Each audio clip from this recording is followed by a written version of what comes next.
जनकपुर गांव बड़ा ही सुंदर और विलोभनीय था। गांव के नजदीक ही भगवती देवी का एक प्राचीन मंदिर था जो उसके तालाब के लिए मशहूर था। हर पूर्णिमा के दिन वहां पर उत्सव होता था जिसमें सभी गांव वाले शामिल होते थे। जय देवी जय भगवती माते हो, जय अम्बे माते, तेरी ममता का महिमा हम सब है गाते। जय देवी जय भगवती माते हो। गांव का ये उत्सव और एक बात के लिए मशहूर था। शाम के वक्त गांव के लोग देवी की जय जयकार करते हुए तालाब में कमल के पत्तों पर जलते मिट्टी के दिए रखकर छोड़ा करते थे। रात के वक्त ये दृश्य बड़ा ही मनोहारी लगता था। भगवती माता की जय हो, अम्बे माता की जय हो, जगत जननी माता की जय हो। जग्गू और उसकी पत्नी छमिया दोनों उस गांव में नए थे। ये महोत्सव देखकर उन्हें बड़ा अचरज हो रहा था। लेकिन हर पूर्णिमा के दिन आप लोग ये महोत्सव क्यों करते हो? तुम इस गांव में नए आए हो, थोड़ा सब्र करो, अभी पता चल जाएगा। अचानक उस तालाब में से रोशनी आने लगी। वहाँ पे खड़े सभी लोग भगवती माता की जय जयकार करने लगे। जग्गू देखता है कि उस तालाब में से अब सोने की थालियां निकल रही थी जिनमें तरह तरह के आभूषण, गहने, हीरे जवाहरात और रेशमी वस्त्र भी है। ये सब नजारा देखकर छमिया और जग्गू तो दंग रह गए। क्या हम कोई सपना तो नहीं देख रहे? ये कोई सपना नहीं, हकीकत है। इस गांव में जिस किसी भी परिवार में शादी या कुछ शुभ कार्य होता है, वो इस तालाब के पास आकर भगवती माँ की प्रार्थना करते हैं। माँ उन्हें वरदान स्वरूप में आभूषण और वस्त्र प्रदान करती है। गरी संपत्ति के बाद 7 दिन में हम ये आभूषण फिर इस तालाब को लौटा देते हैं। बरसों से हमारी ये प्रथा हमारे गांव में चली आ रही है। जग्गू और छमिया घर लौटने के बाद इस घटना पर विचार करने लगते हैं। इतना सारा सोना, अगर उसमें से थोड़ा सा सोना हमें मिल जाए तो कितना मजा आएगा। अजी कुछ ऐसा करो कि उसमें से थोड़ा सोना हमें मिल जाए। उसी पे विचार कर रहा हूँ। बहुत सोच विचार करने के बाद जग्गू और छमिया दोनों तालाब पर जाते हैं। हे जादुई तालाब, मुझे एक बड़ा सा मकान बांधना है। मुझे 10,000 सोने के मोहरे दो।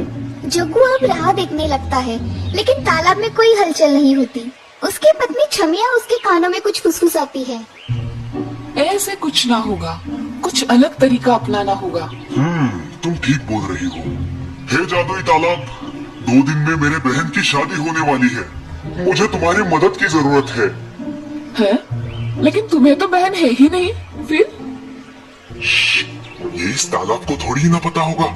थोड़ी ही देर में तालाब में से रोशनी निकलने लगती है और साथ ही में वस्त्र भूषण और अलंकार से भरी हुई सोने की थालियां भी। जग्गू और उसकी पत्नी वो सारा धन और वस्त्र भूषण लाकर अपने घर में छुपा देते हैं। ऐसे ही 7 दिन निकल जाते हैं लेकिन जग्गू और उसकी पत्नी तालाब से लिया हुआ सामान वापस नहीं करते। अब तालाब के पानी का रंग बदलने लगता है। सारे गांव में ये बात फैल जाती है।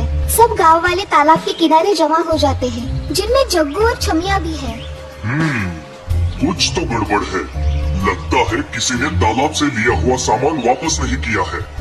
जिस किसी ने भी ये अपराध किया है वो खुद ही अपना अपराध कबूल कर ले, वरना इस गांव की प्रथा तो आपको मालूम ही है। गांव की प्रथा? अब ये क्या झंझट है? ठीक है, अब सभी गांव वालों को एक एक करके इस तालाब में उतरना है। तालाब में उतरना है? वो क्यों भाई? ये एक जादुई तालाब है। जिस किसी ने भी इस तालाब से सामान चोरी किया है, जैसे ही वो इस तालाब के पानी में उतरेगा, इस तालाब का पानी उबलने लगेगा। पानी उबलने लगेगा? अरे पर तुम क्यों इतने घबरा रहे हो? मैं अपराधी की बात कर रहा हूँ, तुम्हारी नहीं। सभी लोग अब एक एक करके तालाब में उतरकर बाहर आने लगते हैं।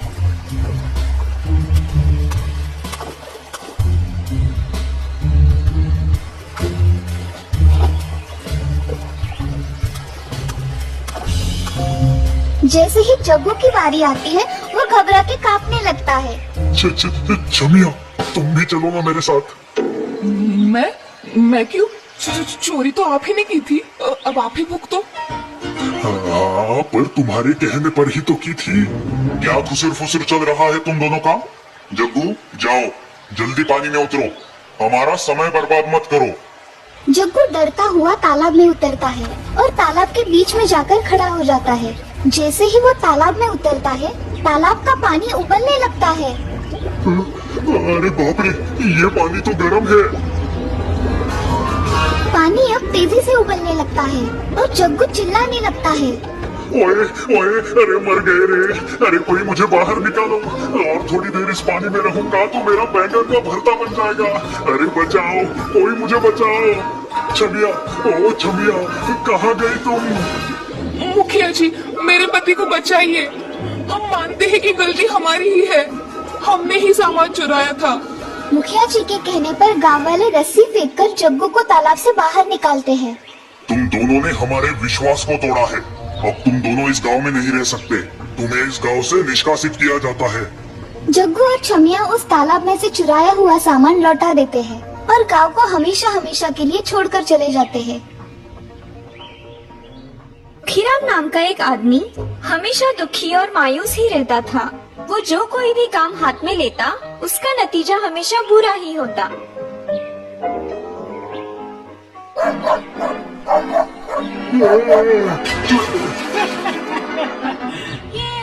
मजा आ गया, मजा आ गया। दुखी राम गिर गया, दुखी राम गिर गया। अरे ये तूने क्या कर दिया? कल ही मैं ये हंडे बाजार से खरीद लाया था। एक काम तुमसे ठीक से होता नहीं है दुखीराम। अब इस नुकसान की भरपाई कौन करेगा?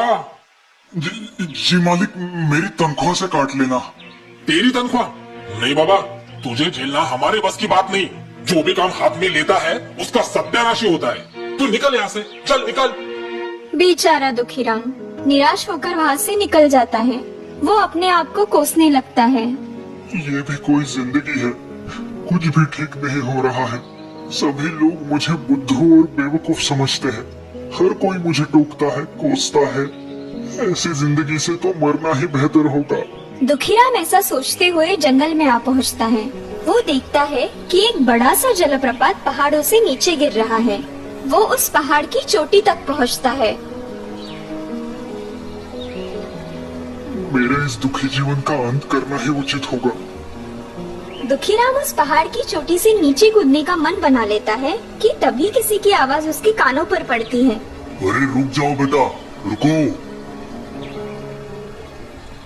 अरे ये तुम क्या करने जा रहे हो? मुझे मत रोकिए साधु महाराज। मैं अपने इस दुखी जीवन का अंत करने जा रहा हूँ। तुम्हारे जीवन में जो भी परेशानी है, मैं उसे दूर कर सकता हूँ। क्या सच में? मेरे साथ आओ बेटा। साधु दुखीराम को अपने साथ अपने आश्रम में ले आता है। इस जलप्रपात को देख रहे हो? ये कोई मामूली झरना नहीं है, ये एक जादुई झरना है। जादुई झरना? हाँ, जादुई झरना। पूर्णिमा के दिन इस झरने में एक दिव्य शक्ति का प्रवेश होता है। उस दिन पूरा चांद निकलने पर जो भी इस झरने में 3 डुबकियां लगाता है, उसे अलौकिक ज्ञान की प्राप्ति होती है, जिससे उसका पूरा जीवन सुखमय बन जाता है। और तुम बड़े ही भाग्यवान हो, क्योंकि आज का भी पूर्णिमा का ही दिन है। आज आधी रात को तुम इस झरने में 3 डुबकियां लगाना, तुम्हारा जीवन सफल हो जाएगा। साधु बाबा की ये बात सुनकर दुखीराम हर्षित हो जाता है। वो बड़ी उत्सुकता से रात होने की राह देखने लगता है।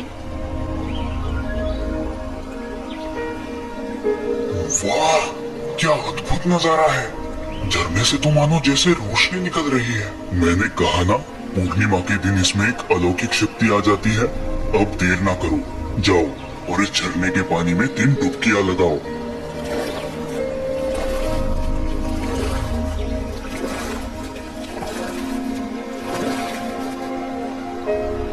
दीर्घायु भव। आज से तुम्हारा नाम सुखीराम है। अब से जिस किसी भी काम को तुम हाथ में लोगे, वो सफल ही होगा। इस बात पर हमेशा विश्वास रखना। साधु को प्रणाम कर अब दुखीराम फिर से गांव लौट आता है। वो एक कपड़ों की दुकान में काम करने लगता है। ये साड़ी खास कश्मीर से मंगवाई है, जरा इसकी कारीगरी तो देखिए। दीदी, आपकी शादी में जब आप ये साड़ी पहनोगी ना, तो दूल्हे राजा आप पे लट्टू हो जाएंगे, कह देता हूँ। आप भी ना सुखी दादा। अरे शर्माओ नहीं बहन, अब मुझे भाई कहा है तो झूठ थोड़ी ना बोलूंगा आपसे। सुखीराम की इन बातों से वो ग्राहक खुश होकर साड़ी खरीद लेती है। बहन, शादी में बुलाना मत भूलना।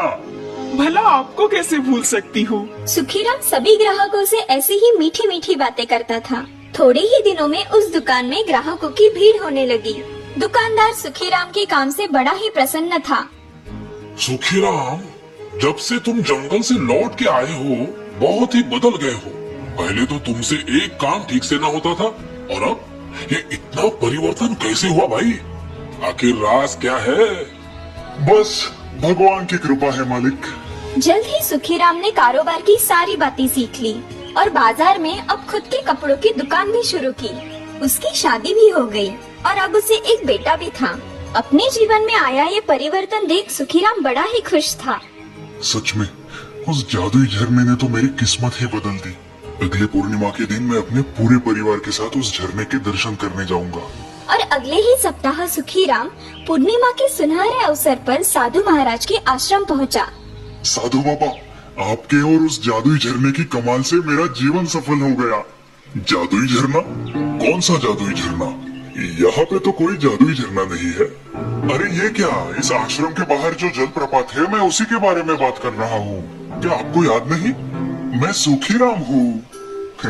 मुझे सब याद है सुखीराम, लेकिन ये कोई जादुई झरने का कमाल नहीं है। तुम आज जो भी हो अपने खुद के बलबूते पर हो। इसमें किसी भी जादुई झरने का कोई भी हाथ नहीं है। हाँ? ये आप क्या कह रहे हैं? मुझे कुछ समझ नहीं आ रहा। आओ मेरे साथ। यही वो जादुई झरना है ना? हाँ महाराज। जरा देखो इस नजारे को, कितना भीषण और रुद्र लग रहा है। इसकी आवाज मानो शेर की दहाड़। लेकिन चांदनी रात में यह दृश्य बड़ा ही सुखद लगने लगता है। मैं कुछ समझा नहीं साधु बाबा। सुखीराम, ये हमारी सोच पर निर्भर करता है कि हम अपने आप को और इस दुनिया को किस नजरिए से देखते हैं। अगर काले रंग का चश्मा पहनोगे तो दुनिया काली ही दिखेगी, गोरी नहीं। तुम हमेशा अपने आप को और दुनिया को कोसते रहते थे, इसीलिए सदा दुखी और मायूस रहते थे। मैंने सिर्फ तुम्हारी वो सोच बदली और उस सोच ने तुम्हारा जीवन। अब समझे? हाँ गुरुदेव, आप सच में महान हैं। मैं आपकी ये सीख हमेशा याद रखूंगा और अपने इस बेटे को भी सिखाऊंगा। उस दिन से जो भी ग्राहक सुखीराम की दुकान में आता, दीवार पर टंगी एक तस्वीर उनका ध्यान खींच लेती, जिस पर लिखा था, अपनी सोच बदलो, दुनिया बदलेगी। भोलाराम नाम का एक लड़का था जो नाम की तरह ही बिल्कुल भोला था। स्कूल में कुछ बच्चे उसके इस भोलेपन का फायदा उठाते थे। हाँ, आज तो भोले की डिब्बे से बड़ी अच्छी खुशबू आ रही है। चलो देखते हैं। अरे वाह, मोतीचूर के लड्डू। हाँ, ये मेरी माँ ने अपने हाथों से बनाए हैं। ले लो, तुम भी ले लो। वाह, मजा आ गया। ये लो, कल और लड्डू लेके आना। हाँ हाँ, जरूर लाऊंगा। क्लास खत्म होते ही सभी बच्चे अपने अपने घर निकलते हैं, लेकिन तभी जोरों की बारिश शुरू होती है। एक लड़के की रोने की आवाज भोलू के कानों पर पड़ती है। वो उस लड़की के पास आता है। क्या हुआ चबीली, तुम क्यों रो रही हो? मेरा छाता किसी ने चुरा लिया, अब मैं घर कैसे जाऊंगी? रो मत, तुम मेरा छाता ले लो। तुम सच में कितने अच्छे हो भोलू। देखा, मैंने कैसे चपेली का छाता चुरा लिया, किसी को पता भी नहीं चला। बेचारी, अभी तक अपना छाता ढूंढ रही होगी। ये तुम लोगों ने अच्छा नहीं किया, तुम्हें उसका छाता वापस दे देना चाहिए। तुम कौन होते हो हमें सीख देने वाले? क्लास में थोड़ी सी बात क्या कर ली, अपने आप को हमारा दोस्त समझने लगे। नहीं तो क्या, तुम जैसे बेवकूफ से तो गधा भी दोस्ती ना करे। अब निकलो यहाँ से। उन दोनों की ये बातें सुनकर भोलू को बड़ा दुख होता है, लेकिन वो चुपचाप अपने घर की तरफ निकलता है। तभी किसी बुढ़िया की आवाज उसके कानों पर पड़ती है। बेटा, तुम भीग क्यों रहे हो? क्या तुम्हारे पास छाता नहीं है? जी, वो मैं... मुझे पता है, तुमने अपना छाता उस लड़की को दे दिया। तुम बड़े ही अच्छे लड़के हो भोलू। लेकिन आपको मेरा नाम कैसे पता? मैं तो आपको नहीं जानता। मेरी सब पे नजर होती है भोलू। और मैं सब जानती हूँ। लोगों के भले बुरे कर्मों पर नजर रखना यही मेरा काम है। ये सब जाने दो। लो, ये छाता तुम रख लो। और आप? मेरे पास ऐसे बहुत से छाते हैं। अब मैं चलती हूँ। इस छाते का बड़ी सूझबूझ के साथ इस्तेमाल करना भूलू। भोलू उस छाते की तरफ देखने लगा। वाह, कितना सुंदर छाता है। नमस्ते भोलू, मैं तुम्हारी क्या मदद कर सकता हूँ? हाँ, तुम तो बोल रहे हो। हाँ भोलू, मैं एक जादुई छाता हूँ। बोलो, मैं तुम्हारी क्या मदद कर सकता हूँ? मैं तो सिर्फ इस बारिश से बचना चाहता हूँ। हाँ बिल्कुल, तुम्हें मुझे हाथ में पकड़ने की कोई जरूरत नहीं। छतरी अपने आप भोलू के साथ चलने लगती है। किशोर और विशाल ये दृश्य देख लेते हैं। वो देखो क्या, छाता अपने आप चले जा रहा है। अरे हाँ, काश ये छाता हमारे पास होता। तो फिर चलो, इस छाते को भी हड़प लेते हैं। भोलू बड़े मजे से अपने घर की तरफ जा रहा था कि रास्ते में उसे एक बूढ़ा आदमी रोते हुए दिखा। क्या हुआ दादाजी, आप क्यों रो रहे हो? देखो ना बेटा, मेरी झोपड़ी बारिश की वजह से टूटकर बिखर गई है।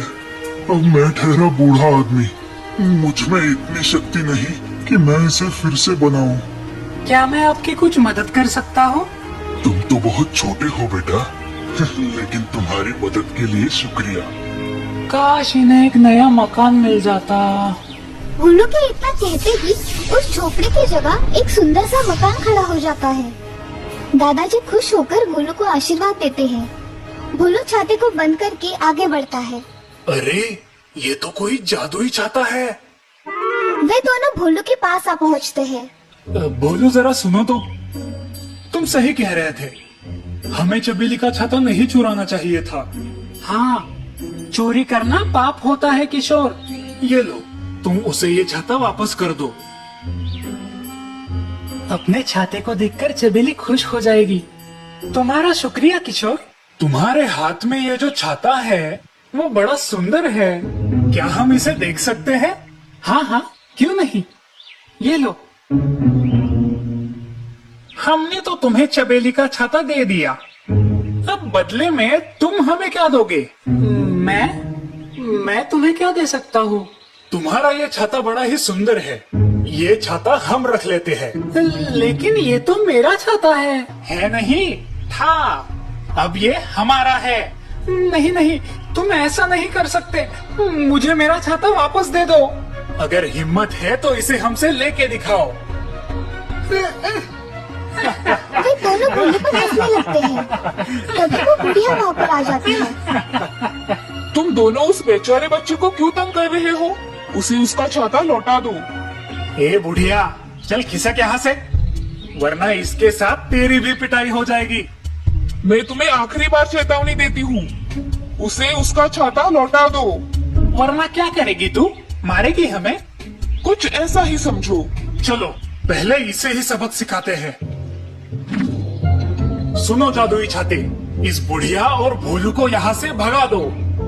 उसके इतना कहते ही वो छाता हवा में उछलता है और वही कुछ दूरी पर एक खूंटे से बंधे हुए बड़े से बैल के पास चला जाता है।